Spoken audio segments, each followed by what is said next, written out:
How to fix Cities Skylines not enough goods to sell error. Cities Skylines not enough goods to sell error occurs when your commercial buildings do not receive enough goods from your generic industries or imports. This can lead to building abandonment and reduced income.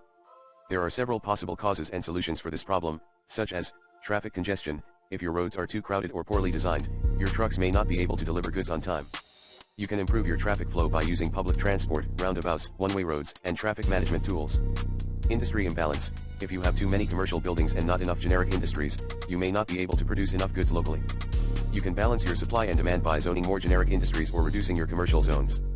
Import dependency. If you rely too much on importing goods from outside your city, you may face delays or shortages due to traffic or regional issues.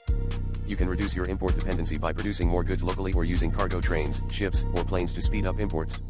District policies.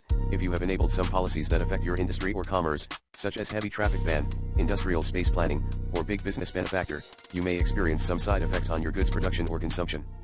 You can try disabling or adjusting these policies to see if they make a difference.